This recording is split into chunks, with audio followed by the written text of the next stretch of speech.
अस्सलाम वालेकुम दोस्तों, क्या हाल है। उम्मीद है आप लोग खैरियत से होंगे। और बच्चों, जैसे कि आपको मालूम है, हमने आज एक नया चैप्टर स्टार्ट करना था, सॉलिड। सॉलिड के बारे में आज हम पढ़ेंगे। लास्ट हमने लिक्विड, क्या बोलते हैं, लिक्विड के बारे में पढ़ा था। और लिक्विड के बाद हमारे पास सॉलिड आता है। अच्छा, सॉलिड को मैं नोटबुक में नहीं पढ़ाऊंगा, नोटबुक मैंने बंद कर दी है अपनी। वजह नहीं है पढ़ाने की, मसला ये है कि सारी बातें रीड करने वाली हैं। जो जो मेन बातें होंगी बताता जाऊंगा, आपने अपनी नोटबुक में लिखते रहना है उसके साथ साथ, ताकि मेरा टाइम भी बचेगा। मैं चाह रहा हूँ कि अपने जो असल टॉपिक्स हैं उनकी तरफ जा सकें, जो मोस्ट इंपॉर्टेंट है, बहुत ही अच्छे से हमें इनको देखना है। ये चैप्टर इसलिए मैंने पहले कवर अप करा दिया क्योंकि अगस्त का महीना है, लोग स्टार्टिंग में इतना नहीं पढ़ते, तो मैंने उस हिसाब से उसको देखा हुआ है। क्रिस्टलाइन सॉलिड के अंदर हम क्या कहते हैं कि भाई आपके पास अरेंज होती है in well defined three dimension के अंदर, यानी उनके पास शार्प एजेस होगी। क्रिस्टलाइन सॉलिड होगा। ग्लास अगर आप कभी तोड़ेंगे तो आपको लगेगा कि देखें ये क्रिस्टलाइन सॉलिड नहीं होते, सही शार्प एजेस होंगी। जैसे कि आप देख सकते हैं आपके सिलिकॉन, ग्रेफाइट, डायमंड, सल्फेट, ये सारे बातें होती हैं।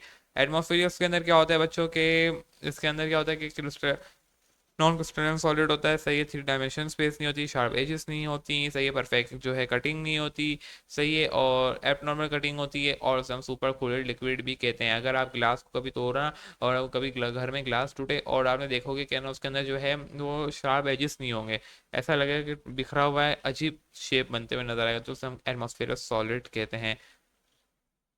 आगे चलते हैं। क्रिस्टलाइन और एमोसफेरस की यहाँ पे इन्होंने डेफिनेशन लिखनी है, कुछ कंपैरिजन लिखी हुई है, डायग्राम बना दी है। Property of crystalline solid, symmetrically होंगे, मैंने भी बोला थ्री डायमेंशन होगा इनके पास, जो है प्लेन ऑफ एक्सिस होंगे, या तो वो सीधा बिल्कुल स्ट्रेट कट जाएंगे, या बीच में से कटेंगे, बिल्कुल शार्प की तरह कटेंगे, सही है।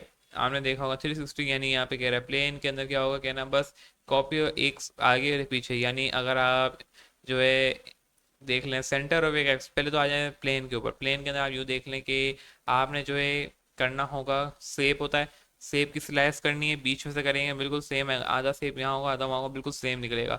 आपने देखना होगा एक्सिस ऑफ सेगमेंट्री, वो आप देखें 360 जो है रोटेट हो जाए, यानी 360 काट सके। आप हर जगह से काट लेंगे सेम निकलेगा। यानी आप देख सकते हैं उसके अंदर बकी बॉल्स को देख नहीं, बकी बॉल सॉरी, क्या बोलते हैं वो, एक होता है, वो नाम याद नहीं आ रहा, नमक। नमक को आप देख लें, नमक क्या होता है, नमक को आप बड़ा कर लो छोटा देखो, जितना भी तोड़ लो सेम होगा, 360 होगा, सही है। नमक की बहुत ही सिंपल है। सेंटर ऑफ सिमेट्री के अंदर क्या होगा बच्चों, सेंटर ऑफ सिमेट्री के अंदर इंसान की मिसाल है, बीच में से काटो, आधा इधर आधा उधर, इसे हम कहते हैं कि सेंटर ऑफ सिमेट्री। आगे चलते हैं भाई। यहाँ पे देखें इन्होंने चीज़ें भी दी हुई हैं, एग्जाम्पल दी हुई हैं, हमें ये नहीं देखनी। आगे चलते हैं भाई। ज्योमेट्री शेप ऑफ क्रिस्टल क्या होता है बच्चों, शार्प मेल्टिंग पॉइंट और crystal solid have sharp melting point because alternative air force between the, यानी ये कह रहा है शार्प मेल्टिंग पॉइंट होगा, सही है। एक सेंटर हीट पे जाके हीट होंगे, सही है, मतलब वो इतनी जल्दी पिघलेगा नहीं। आप लोहे को जो है लोहा, यानी या घर में जो स्क्रू ड्राइवर होता है या कोई भी लोहा तो उसको रख दो, या जिस पे आप खाने पकाते हो उसको भी आप पतीले को उस पर रख दो, चूल्हे पे कभी भी टूटेगा नहीं या पिघलेगा नहीं या खराब नहीं होगा। क्लेवेज प्लेन मैंने अभी आपको बताई कि इनकी जो क्लेवेज प्लेन होगी, यानी बिल्कुल शार्प कटेंगे। हमने उसको सिमेट्रिकली देखा, उसके अंदर सिमेट्रिकली हिसाब से देखा अभी। और क्रिस्टल की ग्रोथ जो है कूल होगा, या अलाउ टू कूल स्लोली। आप कभी लोहे को गर्म कर दो, एकदम जल्दी ठंडा नहीं होगा, बहुत गर्म हो जाएगा। एक तो उसकी हीट अप इतना जल्दी होगा, फिर जब उसको ठंडा होना हो बहुत देर लगेगा। आगे आती है इसकी एंटीस्ट्रॉपी, यानी कि crystalline solid centre physical property और thermal conductivity along with the crystalline lattice, non ऐसा एंटीस्ट्रोपी कहा जाता है, जिसका सॉलिड क्या होता है फिजिकल प्रॉपर्टीज करे। यानी अभी हमने बोला उसका शार्प हो गई, थर्मल हो गई, ये सारी प्रॉपर्टी को एंटीस्ट्रोपी प्रॉपर्टी कहा जाता है। वेरी सिंपल बातें लिखी हुई, कोई इतनी मुश्किल बातें नहीं लिखी हुई। आइसोमेरिज्म के है ना, एक ही सॉलिड जो है डिफरेंट क्रिस्टलाइन स्ट्रक्चर के साथ एक्सिस्ट करते हो, यानी आप देख लें इसके अंदर आप जो है NaCl को देख सकते हैं, MgO के साथ सेम होगा, क्यूबिक होगा। आप यहाँ पे एग्जांपल देख सकते हैं, हेक्सागोनल, हेड्रल, ये क्या होता है ये भी हम आगे जाके इसकी पढ़ेंगे, पूरी पढ़ेंगे इसकी, क्या बोलते हैं, एंगल्स पढ़ने, तो ये भी एक क्यूबिक क्या होता है, रोमहेड्रल का, इसमें टेंशन नहीं लेनी। आगे चलते हैं भाई। पॉलीमॉर्फिज्म, पॉलीमॉर्फिज्म क्या होता है ना, फिर individual substance under different condition can more than one crystalline structure called a polymorphism. उसके अंदर क्या कहा जाए, for individual different solid in same crystalline structure में आए तब भी उसे हम क्या कहते हैं, मॉर्फिज्म, एक्सोमॉर्फिज्म। ये हम पढ़ चुके हैं वैसे, नहीं सॉरी, आप लोगों ने नहीं पढ़ा होगा, केमिस्ट्री के बच्चों के पर उन्होंने पढ़ा होगा। The phenomena individual substance under different condition can exist more than one structure known as a polymorphism। जैसे कि अगर जो है ट्रायंगुलर में भी होगा, अलग अलग शेप्स होंगी, सही है। ये कहना चाह रहा है। Allotropy of modification and transition temperature के जो है, ये इसके अंदर क्या होगा भाई कि ना एक जो है क्रिस्टल जो है अपनी शेप तब्दील करना शुरू कर देगा जब वो एक स्टैंडर्ड टेम्परेचर पर पहुंच जाएगा। यानी एक सॉलिड है, फिर वो रोमोहाइड्रल था, रोमोहाइड्रल से मोनोक्लिनिक में आ जाएगा, तो इसे हम कहते हैं भाई ये शेप तब्दील करे, और ये ट्रांजिशन टेम्परेचर होता है जिसके अंदर वो शेप तब्दील करना शुरू कर दे। अल्फा से बीटा जो होता है ये अपनी कहानी बता रहा है। आयोनिक सॉलिड्स क्या होता है? Type of solids. Ionic solid जो आपको मालूम होगा, जो नेगेटिव एंड पॉजिटिव आयंस के ऊपर होंगे, डिपेंडली होंगे, फिर वहाँ पे इलेक्ट्रिक कंडक्टिविटी होगी, सही है, वो थोड़े शाइन भी होंगे, डक्टाइल होगी उनके अंदर, शाइनिंग करेंगे, डक्टाइल यानी वो मुड़ नहीं सकते, वो बिल्कुल स्ट्रेट होंगे, बहुत ही जो है चमकते हुए होंगे, यूँ कह ले। और असल कहानी आती है ये चीज़ें कि अरेंजमेंट ऑफ आइन सॉलिड, और इनके दरमियान जो है आपको स्ट्रक्चर बनाने को शायद कभी कभी दे दिया जाता है, तो आपने क्या करना होता है सॉलिड की इससे स्ट्रक्चर बनाना होता है। ये देख ले, ये दिखाया हुआ है यहाँ पे बाकायदा। ठीक है, इसको देख लिया आपने, आगे चलते हैं। ये तो आप कितने काम का नहीं है। एक मिनट इधर है, मेरे को एक और चीज़ इसमें समझानी थी कि ये भी मुझे देखनी है कि वो यहाँ पे दी हुई है कि आगे दी हुई है। कोवेलेंट हो गया, मुझे एक चीज़ समझानी थी, पता नहीं वो कहाँ दी हुई है इन्होंने, तो शायद यहाँ पे है, नहीं, सही है, हाँ यहाँ पे, ये यहीं पे होगी, क्रिस्टल इलेक्ट्रिक में होगी। तो आपने अभी क्या ना आयोनिक के अंदर जो एग्जाम्पल दी हुई है उसको अभी रहने दें, मैं उसको खुद समझाऊंगा अच्छे से डिटेल में। आगे आ जाएं।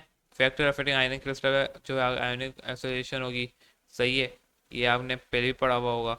ठीक है, रेडियस रेशो आप छोड़ दें, पुअर कंडक्टिविटी होगी, सही है, वो आयोनिक कंपाउंड गुड कंडक्टर, यानी वो अच्छे से कंडक्ट करेंगे इलेक्ट्रिसिटी को, इन सही है, जबकि वो एक्वस के अंदर free movement of ion towards the electrode when a potential difference is applied.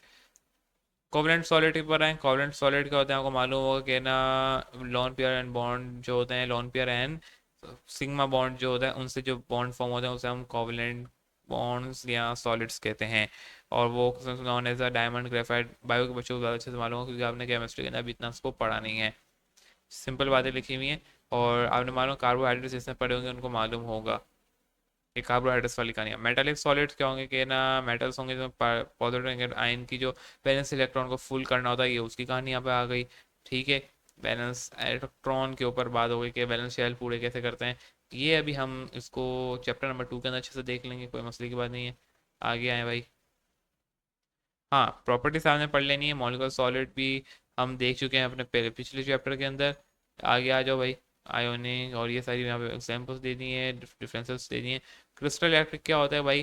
Thermodynamics के अंदर हमने पढ़ा था क्रिस्टल इलेक्ट्रिक क्या होता है भाई, कि जब जो है NaCl बनाए एक शेप, उसे हम क्रिस्टल इलेक्ट्रिक कहते हैं। यूनिक सेल इसके बारे में बताया जाता है, the smallest repeating pattern which lattice you build normal unit cell का यूनिट सेल NaCl क्या होगा भाई? 12। ठीक है, सोडियम क्लोराइड का क्रिस्टल 12, सही है। अब इसके अंदर क्या होता है कि ना 6 होते हैं आपके पास सोडियम के, और 6 होते हैं क्लोरीन के, यूनिट से रिपीट होते हैं भाई। शेप बना रहे होते हैं स्क्वायर क्यूबिक, तो उसे हम NaCl कहते हैं, हम पहले क्यूबिक के ऊपर देख कर आ गए हैं। अगली बात इसमें एक और बताई जाती है कि अगर मैं यहाँ से अपना निडल खोलूँ फटाफट, ओके, ये देखें, जो आपका Cl है वो जो है NaCl है, इस तरह से लगा होगा कि ये देखें, एक होगा Na, सही है, बाकी Cl साइडों में लगा, एक यहाँ Cl लगा हुआ है, एक यहाँ लगा हुआ है, इस तरह से बीच में ये जो ब्लैक से होंगे ये आपका Na होगा। ठीक हो गया, आगे चलते हैं इसी बहाने पे। माउस उठाया, वापसी से इधर आए और आगे चलो। ओके जी, ये देखें यहाँ पे बाकायदा बताया भी है कि है ना आपके जो है 8 क्लोराइड्स होते हैं, लेकिन वो 6 के अंदर कन्वर्ट होते हैं, और फिर जो है आपके टोटल 4 बचते हैं, और Na जो होता है 4 होते हैं, और ये सेंट्रलाइज होते हैं। यहाँ पे आपको अच्छे से दिखाई गई है इमेज भी। कोई इतनी मुश्किल चीज़ें नहीं है, बहुत ही आसान चीज़ें हैं, तभी मैंने इसको थोड़ा स्पीडली कवर अप करा रहा हूँ, ताकि आपकी सारी चीज़ें कवर अप हो जाएं, कोई ऐसी चीज़ रह ना जाए, क्योंकि देखिए जो मेन टॉपिक्स हमें उनकी तरफ जाना है जल्द से जल्द। मैंने लिक्विड और सॉलिड गैस पे ज़्यादा टाइम लगाया, वो इंपॉर्टेंट चीज़ें थी। अब जो मैं सॉलिड में कम टाइम लगा रहा हूँ क्योंकि मुझे मालूम है इसमें इतना आना नहीं है और इतनी इंपॉर्टेंट्स नहीं है। The quantity of energy letting energy हम पढ़ चुके हैं भाई थर्मोडायनेमिक्स के अंदर, टाइम नहीं ज़ाया करेंगे, आगे चलो। यहाँ पे आपका चैप्टर होता है एंड एक चीज़ रह गई है, मैं देख रहा हूँ कहाँ है, मुझे जो मेन चीज़ थी जिस ये रहा यहाँ पे, ये देखें, ये आपको नज़र आ रहा होगा यहाँ पे। ये क्यूबिक क्या होता है, ट्रायंगोनल क्या होता है, ये यहाँ पे जो है बाकायदा इनके नाम रखे है ना।